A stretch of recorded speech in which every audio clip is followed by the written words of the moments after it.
Once you connect with them, they're your friends forever. The horses will forgive you, but also those horses have a long-lasting memory too.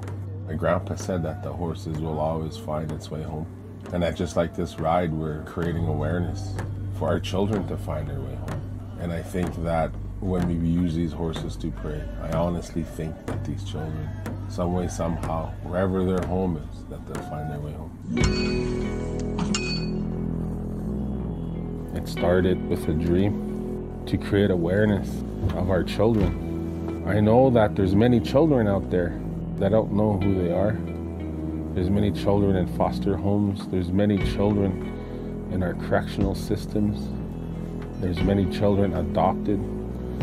There's many children that are wondering, like, who am I?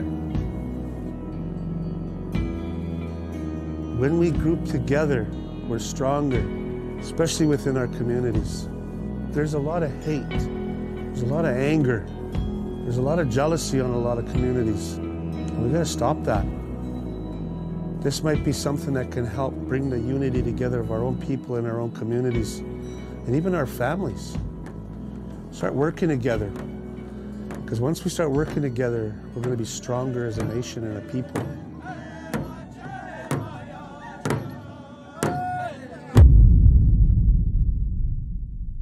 The connection to our land, to our home bases, is very, very important. Regardless of where we are today, whether it's in the city or in the country or on the reserve or on the reservations, or for whatever the reason we are where we are, you carry a piece of home inside of you already. But we have to come back to our center, wherever that center is. And our center is in our culture. It's in our language. It's in our practices and our philosophies. We need to return to those. When you acknowledge your relationships like that, then you become that hochokai. You become that voice from that center. So for the ones that are going to ride, you're going to have to encourage them. One of the instructions we gave was that there should be 4 Winukchala. We're going to tell those young men how to conduct themselves on this ride. Because when you're sitting on the back of that horse, you got to remember that just like what I just did with that Tatea Dopa, that horse has that in it too. 1 leg representing the west, 1 the north, 1 the east, 1 the south. Their ears point towards Wakatakya. That tail points towards Nchimaka. So when you're sitting on the back in prayer, you become that Hochoka, Yukchapo. And you're going to heal the land, because even the land has a memory. Nchimaka remembers the trauma. When we slow ourselves down from this fast-paced world that we live in, and we actually take time to notice the way a horse is, we can learn a lot about ourselves, and we can find a lot of encouragement and empowerment within ourselves already, that already exists. But as my Kora Neil says, a horse will always find its way back home. And I believe our people are the same way. They're going to find their way back home because of that horse. And when they get back to their home, wherever that may be, their home fire, they're going to find what they need for themselves. And that's what we're dealing with. Your children are experiencing a trauma that they don't even know the point of origin of.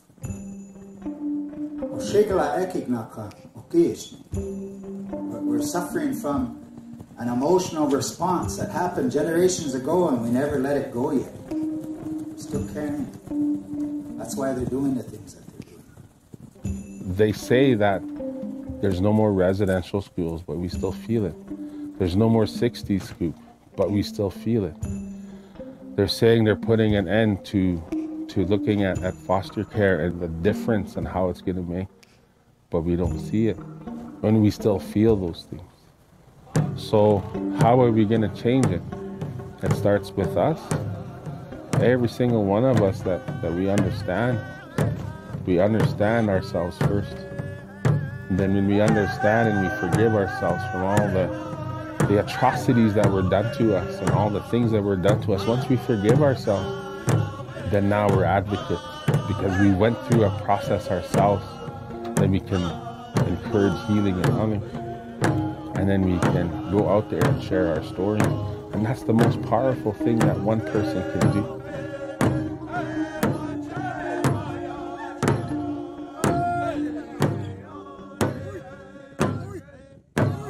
horse really loves you. And I could feel that love from that horse. So I bring this with me when I take this ride tomorrow. Because so what that your Dakota, Blackfoot, Cree, Anishinaabe, what we all are, we're one thing. We're spirits.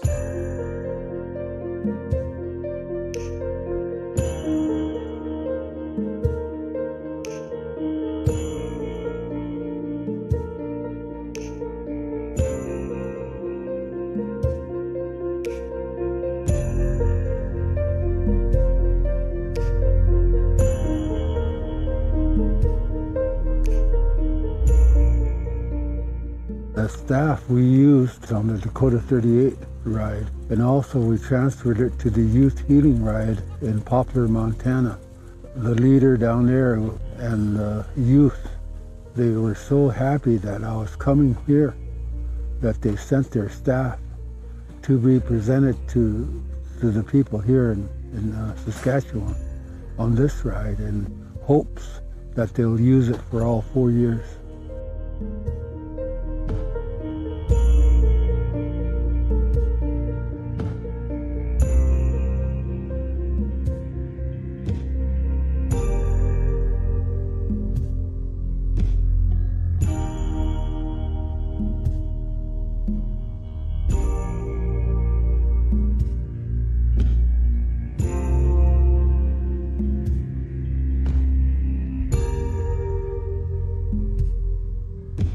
We started our ride in Wachpetu, and they're Dakota.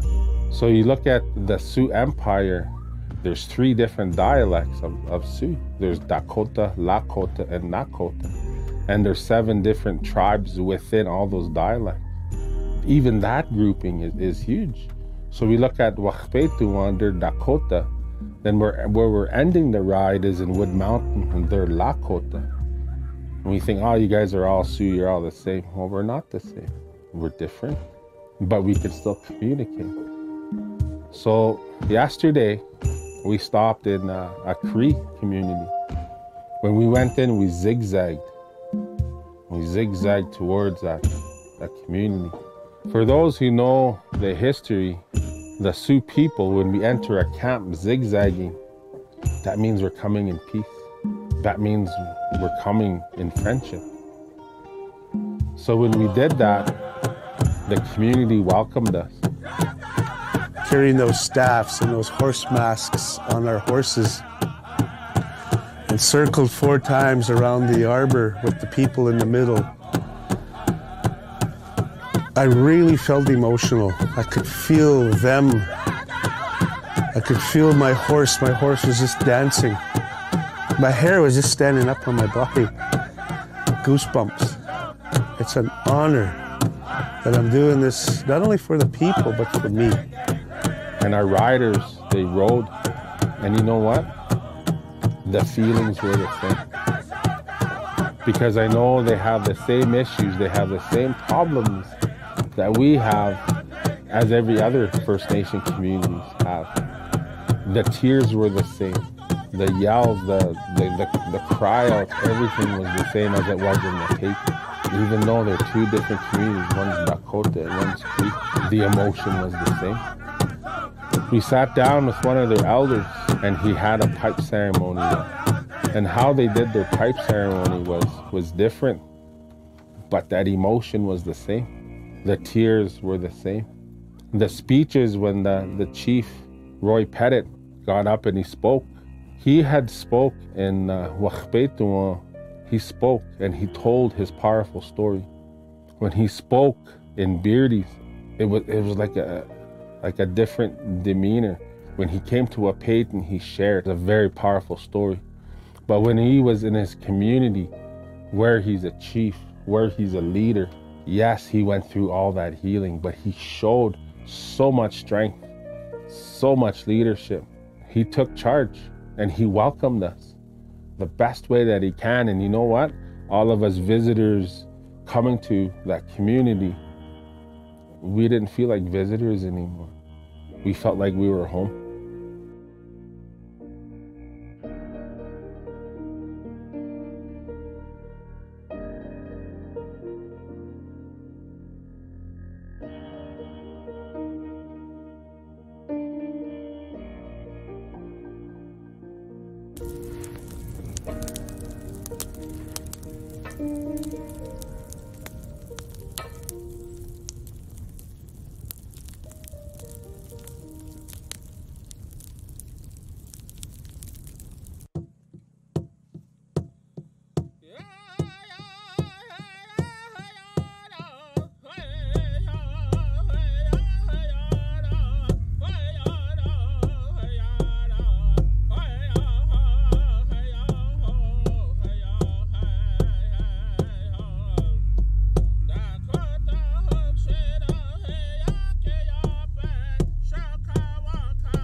I was born August 25th, 1966, and I was actually born in the city of Saskatoon, but my reserve is actually the Beardies and Okamasis First Nation.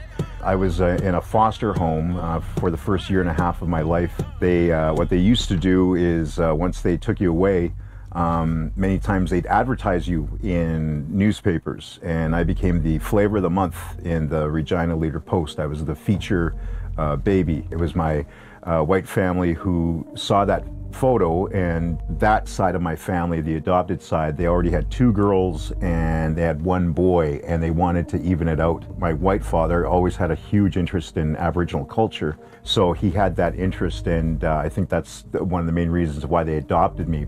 I didn't understand the whole process about the 60s scoop until I started to try to find my family. I'd always known that my birth name was Basil Sutherland, but I had no idea what reserve I was from in Saskatchewan. So it was finally when I was in university, I was going to the University of Regina, and when I started asking my adopted parents about my situation, and it turned out that the people that handled my adoption, the social workers, I actually knew them because I went to school with their kids, and they told me that I should maybe write a letter to Saskatchewan Social Services or to request information, and also go through the Department of Indian Affairs. So when I tried to go through the Department of Indian Affairs, and they wouldn't give me any information, and then I wrote a letter to Saskatchewan Social Services, and when they responded to me, they sent me a package about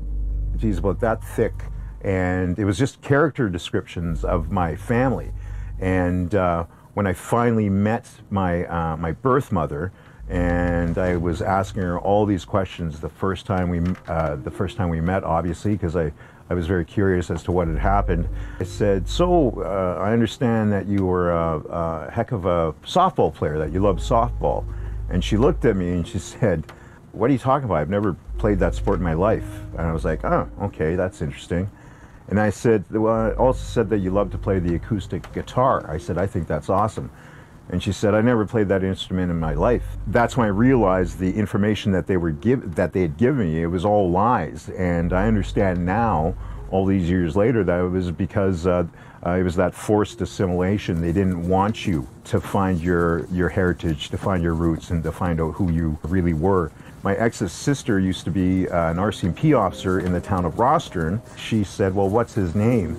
And she told her Basil Sutherland, and she goes, "Oh hell," she goes, "I know all these Sutherlands from Beardies, Okamasis, and I'll bet you he's from there." She gave me the contact on my reserve. I didn't know it was my reserve yet, and on that weekend we went to Beardies and I met Warren, and he was taking me around house to house, and we were banging on people's doors, but because it was the Easter long weekend, everyone was gone. On the holiday Monday, we were packing up, getting ready to come back to Calgary, and get this phone call. So Warren, he goes, "Hey, do you want to meet your brother?"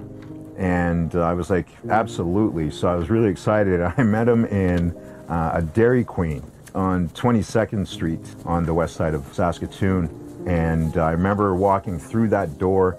So I look across the restaurant and I see this guy sitting with Warren, who ended up being my cousin. And I was like, "Holy crap, that's my brother." And he was doing the exact same thing. He was looking across the restaurant, pointing. That's how I found my biological family. So it was kind of a messed up way to go about it, but I feel very lucky that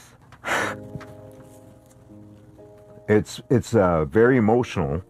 I'm really lucky because I found my family, And I'm very comfortable living in both worlds, but I just feel for the people who have not been found, who are out there lost, and the whole purpose why they're doing this ride, to bring these people home. It's for the youth, but it's also those ones that have been involved in that system of having being taken away from their families and communities by the government, and that's what it really comes down to. And it's to not honor them, but to commemorate them and bring awareness to that this has happened. And what way to do it with the horse. When you go home on a horse. And so it's good symbolizing that.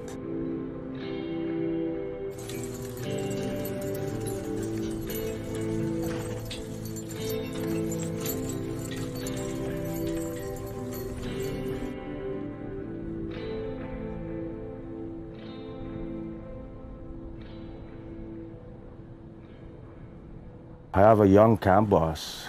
He's quite the young guy, but he knows quite a lot, and I've learned a lot from him. Just today I set up a teepee by myself because he taught me. I've never set up a teepee in my life, and for him to teach me that, it's going to go a long ways. We wake up about 5:30, 6. We do our ceremony, and I like to start taking down the teepees as the people are grabbing their breakfast, and 15-20 minutes we have the whole camp packed up and we're ready to go. And we drive to the next place and we set up the teepees. We're going 13 days and we're going 600 kilometers. So it's kind of like the old days, right? Where our people were nomadic, where we tear down camp and we set up camp and we tear down camp and set up camp. And the speed of how these young men do that. We're getting really fast. We did 3 teepees in 35 minutes the other day. Make sure everything's set up good and everybody has a place to sleep. I've never actually lived a nomadic life like this, and where you break camp every morning and then you set camp every other morning, and like it's hard work. It's hard work, and this way of life makes you tough as a nail on the outside, but on the inside you know you have a compassion. You know what love is, and this community, how we all get along and work together. I think that's why we're all here.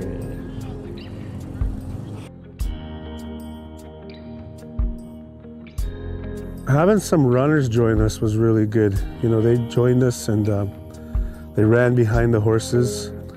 They didn't have a horse and they said, I want to take part, and they jumped in and ran with us, and they camped with us a few nights, and they said that this is a little different than the unity rides that they were in, because this was all about prayer and spirit. It was about the children, and it was sacrifice for the children. And then we came to this spot here in Monaskawan, and as soon as we got here, there was people waiting for us. There was people that came to our camp and wondering where to donate or wondering how they could help.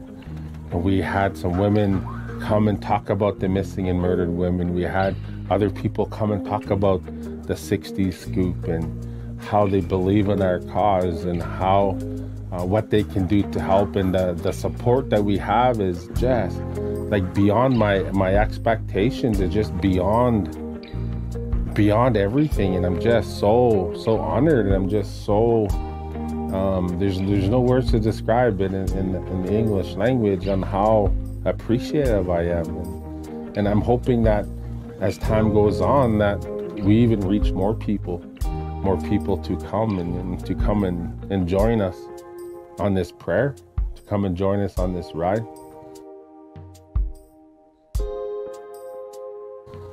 Today is our rest day. Our riders are feeling it, and we're all having our little aches and pains, and tomorrow we're gonna start again and we're heading to Whitecap. Whitecap is not part of our Cubo communities, but they approached us and they believed in our prayer and they wanted to be a part of it. So we're riding from Saskatoon, Saskatchewan to Whitecap, Dakota Nation tomorrow. And I don't know what to expect. I don't know all of these things, but I'm really excited and I'm really ecstatic that this is a community that doesn't belong to our agency, but they want to be a part of it because they believe that. They believe in the horses, they believe in the prayer, they believe in those things.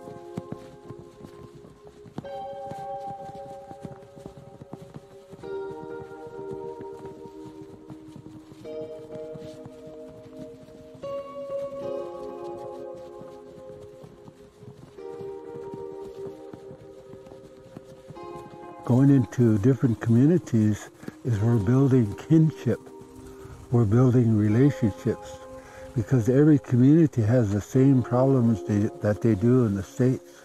These different communities, what we're doing is building a relationship, building a foundation for our children.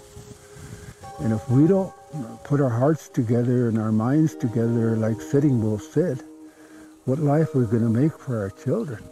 So on this ride, I don't see any color, I don't see any gender, I don't see any religious orientations.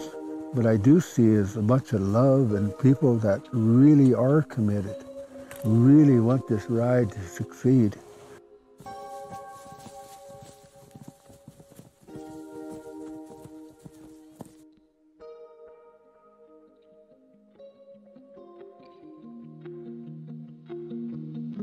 I feel like I'm a part of their community, you know. They welcome us with open arms, you know. They got good hospitality. We're still setting up camp and there's already people here greeting us, really touched by what we're doing. Wow. This ride that we're doing, we're really basing it a lot on culture, on bringing our culture back, teaching our children, teaching each other. A typical day in our camp is that we wake up pretty early.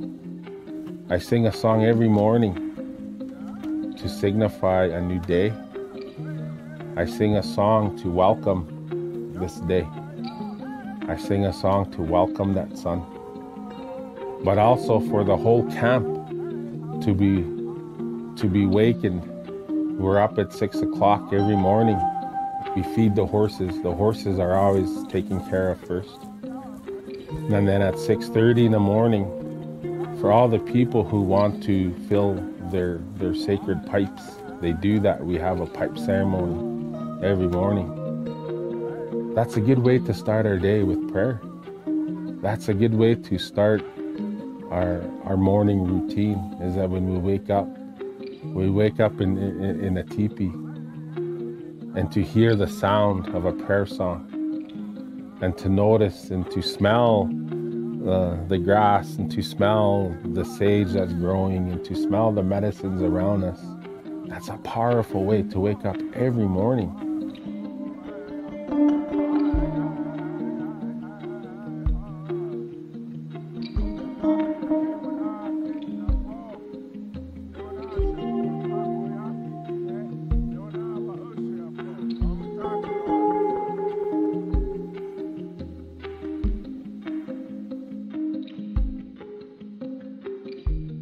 Got a really narrow road. There's really no pullouts. It's just gravel and straight. It's 11 kilometers. It's gonna be 2 hours. So all we're gonna do is we're going to have maybe one 15-minute rest.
In 1974, I became apprehended, orphaned I should say, and I was apprehended by the Ministry of Social Services from my aunt's house.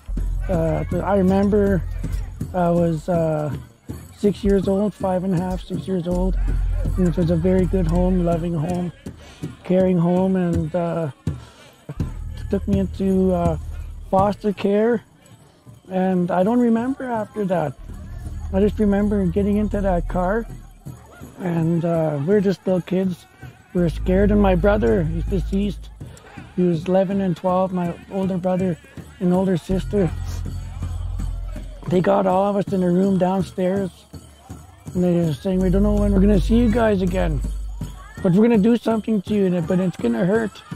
But we're doing this because when you get older, when you come back to find us, when you come back to look for us, to look for your family, we'll know it's you, my brother and sister said. And they put it, they had India ink and a needle. Can you imagine an 11 and 12-year-old thinking of that idea? And they gave myself and all my siblings, they gave us these tattoos, myself and all my siblings, younger siblings, for when they found us when they're older. Through everything and all this trauma, my siblings and my family, they've spent time in institutions, prisons. And today my family, finally, 30, 40 years later, my family is changing, breaking that cycle and living a good life, trying to do good for ourselves. So when I heard about this, bring our children home, I was happy for it because I know the importance of kids, kinship, family, and being in your community. Because without your community, sometimes you're lost like I was.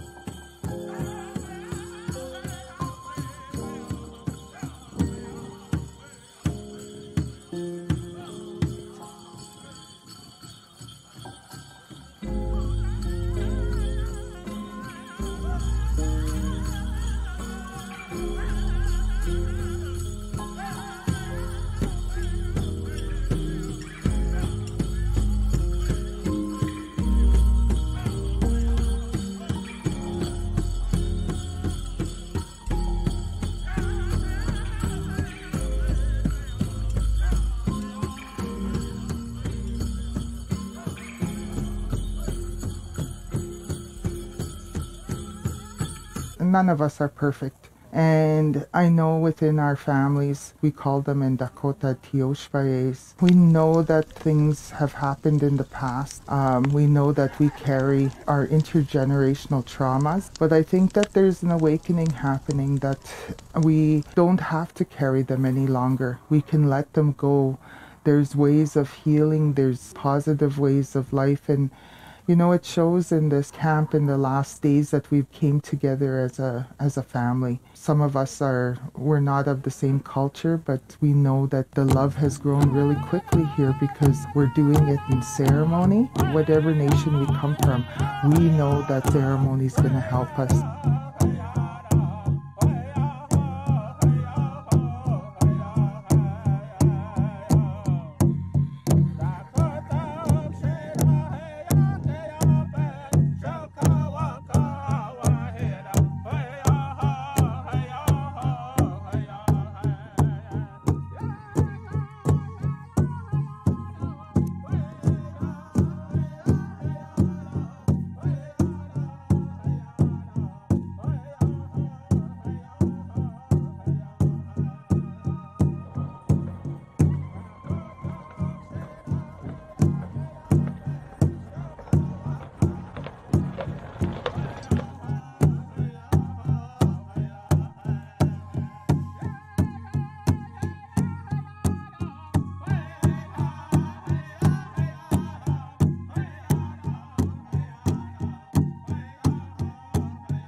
There were some people that just joined us for one leg of the ride.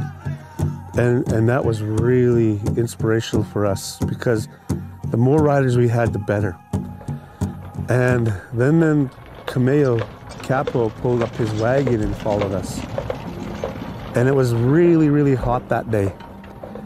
And we went up this steep hill. And it was kind of dangerous too because once he got going, he couldn't stop. And to sacrifice his horse and himself like that up this steep hill, and that really tired everybody out. When we got to the top of that hill, we rested for about a good full hour. Just the horses were just all soaked. But I don't want to just acknowledge those riders. I want to acknowledge the camp people, the ones behind the scenes. Wow, did they do a lot for us.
Camp meeting under the big top. big top! Everybody, meeting under the big top! That's a good decision to go there. So we're gonna break camp immediately, set up camp there. We'll be there for 2 nights, okay? And it's a good place. Why we're not gonna stay here for 2 nights is the locals here in our group are telling us we'll be bogged down pretty bad in that road, and it is gonna rain. And that road sinks. Meaning with our trailers, especially the water tank, we're gonna be dug in, and with our big horse trailers and stuff and all the RVs. So let's break camp immediately here and set up, and we're close to our ride-in zone anyways when we're meeting people tomorrow. Any questions, concerns?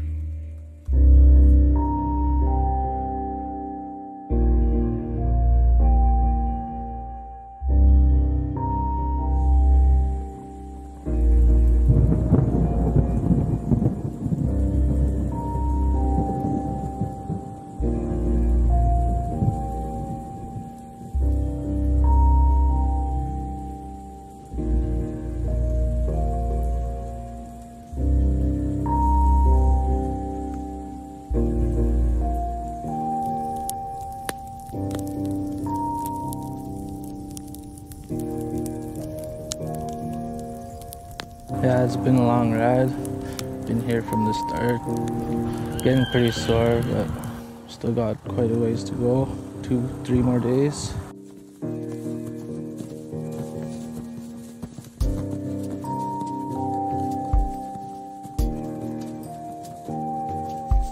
I'm doing it for the kids, and I'm doing it for myself because I've been in care. Us as mothers, we're here for a reason. We're here to protect our kids, and we can't protect them if they're in care. I'm fighting for our children and our healing. It does get hard though. Very stressing, emotional. It's gonna be more emotional towards the end. I'm gonna stick through the whole way to Wood Mountain, and hopefully my leg heals up better along the way. But when I get on the horse, it's like my pain goes away, so I should be good. Kind of excited to ride into that powwow today. That's what I want to do.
And because we're a traumatized people, sometimes that first thought, or that first word, or that first action comes from that place of trauma. So my relatives, at this time, I believe they called upon the Elks Whistle Singers, the Grunial. They're going to render a song. And it's a song that was made by Kalawaki Red Wing, who sing that song at the end of the Dakota 38 ride when we get to that place called Makata. Because the ride on the back of a horse, 13, 14 days, is a beautiful experience, but it's also a painful experience.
I'm feeling it. My body's feeling it. I'm tired. And I'm kind of wondering if I'm going to make it. And I know I have to. I don't care how it means. If I have to get 3 people to throw me on the horse, it's going to happen. As long as I get on the horse, I can hold on.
My mother and I, my adopted mother and I, we clashed a lot when I was growing up, but it was just two opposing worldviews.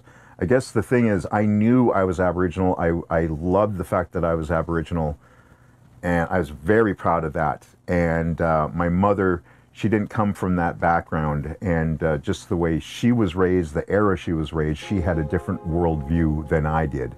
And so we did clash, and there were times I thought I hated her. I'm pretty sure there were some times I think she was pretty close to the same thing with me, with some of my antics. But the most important thing is that she did the best she could with me and for me. And so for that, I will always love her. And my family, my biological family from Beardees, they're just wonderful. And in fact, yesterday, I had people coming up to me that I haven't met before from my community who are coming up and welcoming me back home. And that just feels fantastic. So I'm very lucky because I have two wonderful families. And I know that's not always going to be the case for everyone, but damn, I am really, really lucky.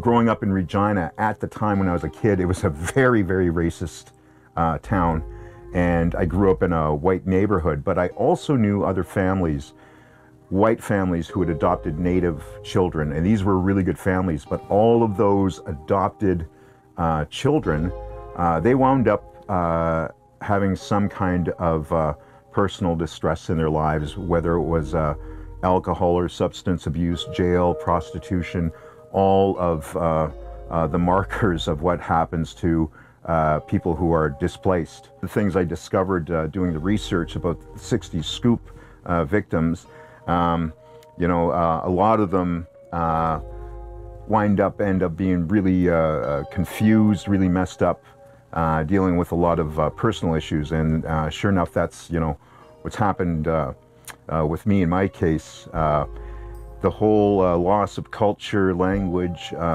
identity, and floating between two worlds, not really knowing as I was growing up where I actually fit. And that really messes with a person's spirit and just their whole person. You know, culture is everything. I mean, it's a person's identity. And when you're stripped of that, you know, it's people are left grasping at straws. Even for myself, you know, I feel like that need to go east because I'm Anishinaabe and we migrated out west with the fur trade. So I feel that need to go east, you know, to the Great Lakes area to where we originate from, and just to get that connection with I guess our homelands within Canada.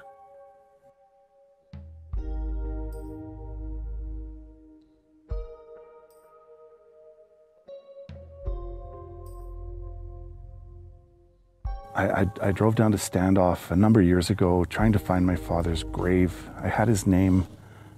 Deirdre had found information on my father, and I went to different grave sites and I couldn't find his name, and I was ready to give up, and I thought maybe he's buried in Lethbridge. I know that there's family on the reserve, but again, I didn't want to reveal myself. I was worried that I wouldn't be accepted, and that would be another heartbreak when I was so close. So I went to the Lethbridge Cemetery, and there was someone there that could look things up on a computer, and I asked if Oliver Soup was buried in the Lethbridge Cemetery. She said he wasn't.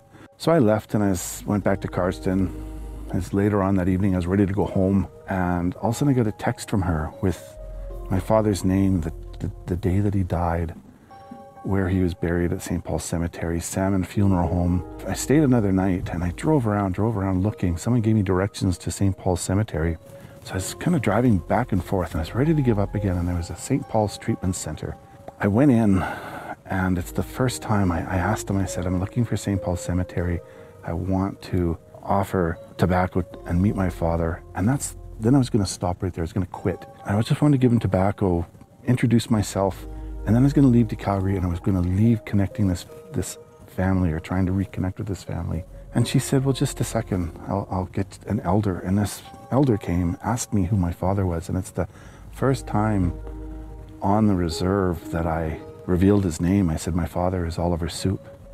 He goes, okay, I knew of your father. And he drove me to my Uncle Louis Soup's home.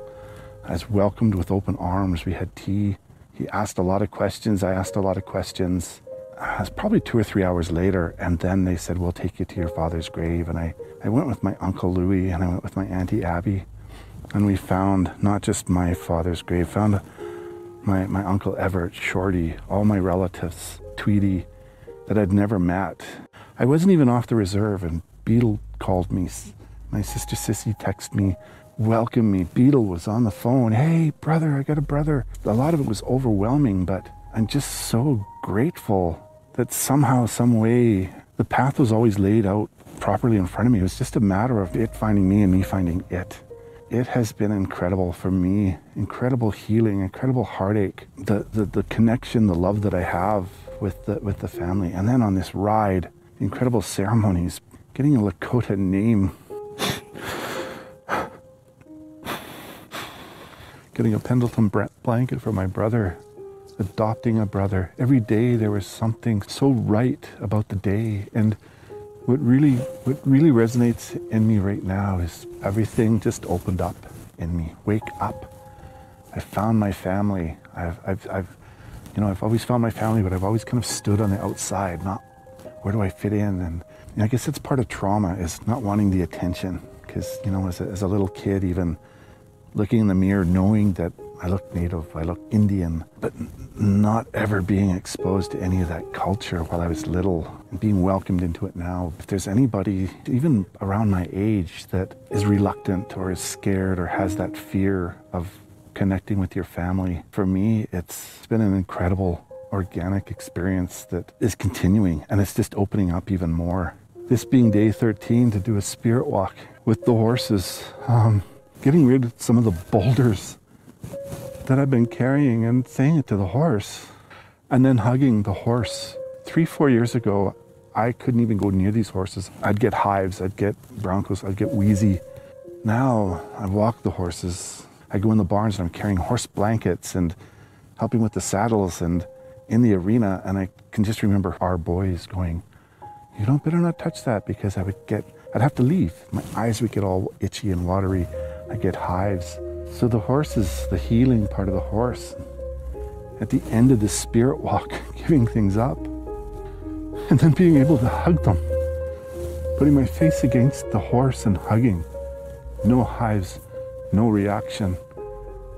Where I'm at right now, this could never have happened unless I connected with my Blackfoot family. And I'm so grateful.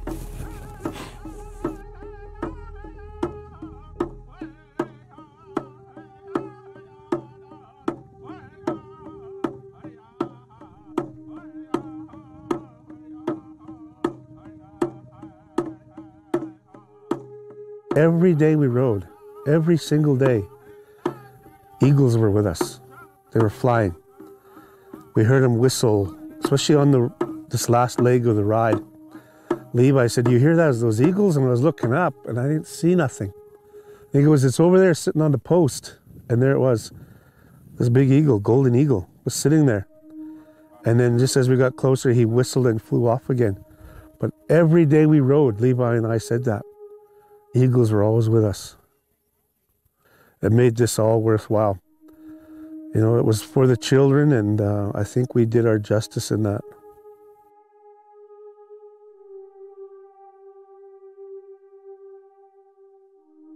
We're in Wood Mountain. We're going for a 15-kilometer ride. We're about 15 kilometers from Wood Mountain, Lakota First Nation. And that's where we're going to ride our horses into our final journey. Right now I have a girl that's taking a spirit walk with one of the horses I'm riding, just to release some of that pain she has. It's a healing and a spiritual and a prayer ride. And so this is really for her to help her with what's inside her. And the horse will take that away. Jim will be switching places with Levi. Now Levi is going to lead in with the Cubo staff, because Dakota 38's been leading us the whole time, because they did that because we were new. Now we're not. So now Cubo's taking over for the last entrance in. So Levi will lead that in because he's been on the ride right from every kilometer we've done. He's been there. So Levi will lead us in with the Cubo staff, and Jim will follow him in.